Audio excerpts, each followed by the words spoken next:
Do you know those hover racing games that you maybe saw once in a while that started to get sometimes releases in the 90s? The most famous examples are F-Zero, Wipeout and the newcomer Fast Neo Racing. Well, I played none of them. I played Sonic Riders. I am a true expert. So today I want to talk about Warp Drive, a hover arcade racing game from the developer Supergong, which also made Trailblazers. Another hover arcade racing game that I never played and probably never will? Sorry guys, I'm broke. Like the name already tells you, it has a strong focus on warping. You can warp yourself from route to route, or you can warp yourself to an opponent's position. All you need are those crystals that are somewhere placed on the tracks, and this all kinda works. Sometimes. But more about this later. First of all, let's talk about the look of the game. It has a cel shading look with a really strong use of colors. And I know, some people don't like cel shading, and I don't have anything against those people. I just don't like those people. I have a soft spot for cel shaded games, and overall I like the vibes that this game gives.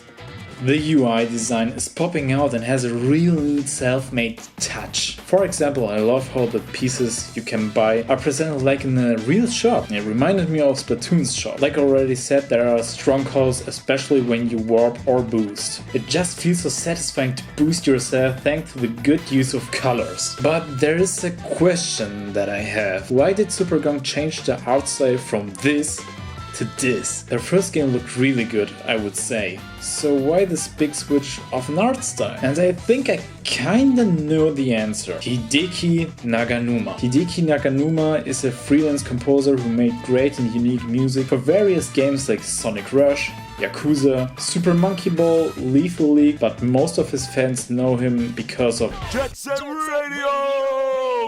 At the moment he is making music for a spiritual successor of Jet Set Radio called Bomb Rush Cyberpunk, which will release 2022 from the same developer like Lethal League, Team Reptile.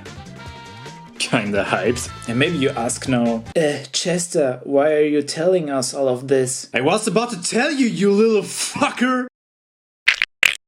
Naganuma made the main theme of the game, and it's called Pumpin, Jumpin, and you can totally hear his style in it. No something, get the beat something. Get up and keep the party jumping. No something, get up and keep the party jumping.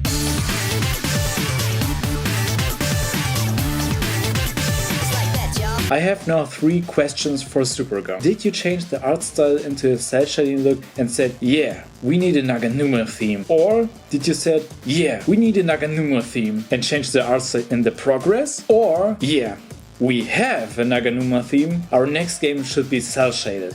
Nice! That's fresh new and distance ourselves from our previous project in order to perhaps address a different target group. What kind of game should it be? Another hover arcade racing game?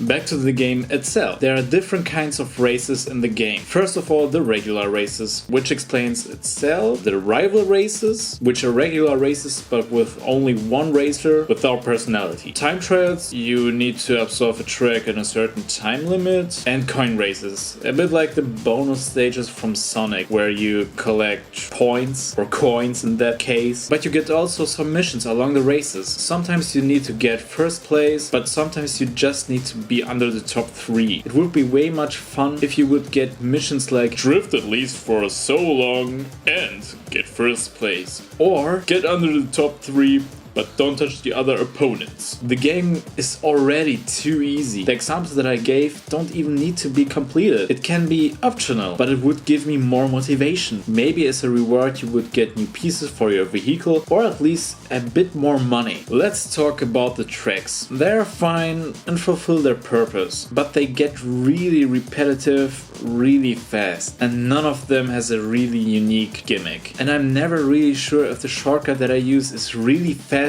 because there's no map where you can see how fast the other ones are. I have a problem with the warping too. Really often I warp to an opponent's position and momentum was gone, and that should never ever happens in a game where you warp. And there is sometimes a weird glitch that when I fall on a lower platform, my car kinda bumps off something off. It's not horrible or something, it's just why Super Gunk? But overall, the game only costs about 10 bucks. And for that, the game gives me enough entertainment, and maybe I should try other hover racing games. Thanks, Super Gunk. Okay, enough with those kind words. No!